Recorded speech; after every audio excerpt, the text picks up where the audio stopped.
kayo may-ari ng backpack. Opo. At kung kayo may-ari ng backpack, nasa bahay nyo na yon, saka yung maleta, correct? Kayo may-ari di ba? Iniwan na po namin doon sa DSOU po. Bakit mo iiwan doon? Bakit mo iiwan yung maleta? Gamit na Ikaw po na, may-ari nun. Ikaw may-ari nun, ng dalawang Opo. maleta. Bakit nyo iiwan sa DSOU? halo-halo na po yung mga gamit namin doon, Your Ba't Honor. yun ang mga damit mo? Ba't mo iiwan sa DSOU? Kinarga ko na po sa sasakyan, Your Ano?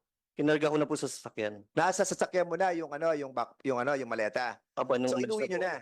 Opo. Okay, ganon. Desden, inuwi mo na yung maleta mo.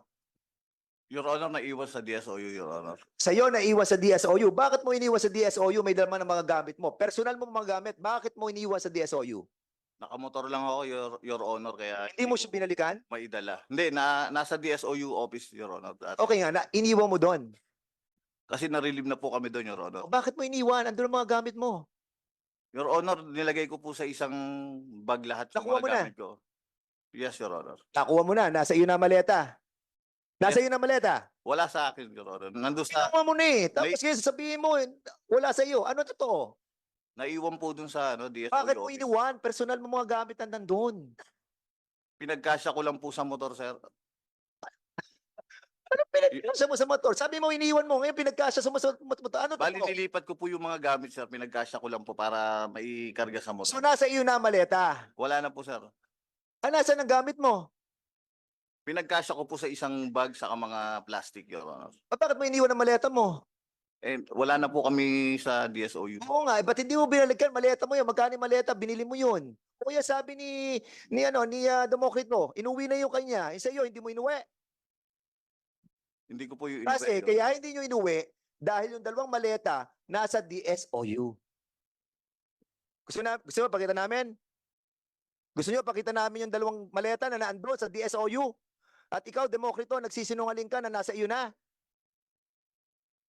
Wala sa iyong maleta. Nasa DSOU. Ano? Papakita namin. At pag napakita namin, we will cite both of you in contempt. Babawiin nyo, hindi. Demokrito, Dexter, ano? Babawiin nyo, hindi. Yung sa akin, sir, nasa DSOU officer.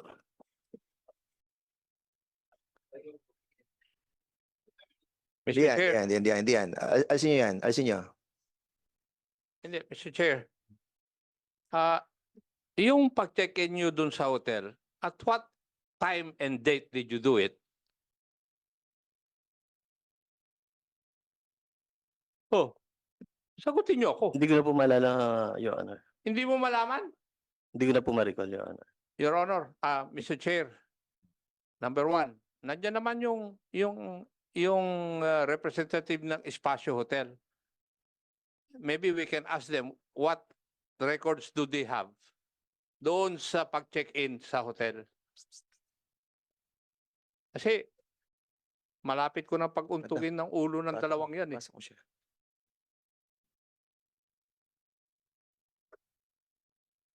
May we ask kindly please, Mr. Chair, Let's go pwede ahead. ba tanungin yung Juan? Yung espasyo. Go ahead, Honorable Espasyo. Busita, with your indulgence. Sige, go ahead. Yes, Espasyo, Mr. Chair. Camila Pabula. Did Hello. you take your oath? Yes, yes. Okay, sir. go ahead. Good Kung muna. morning. Good afternoon, everyone. Honorable chairpersons. Actually, our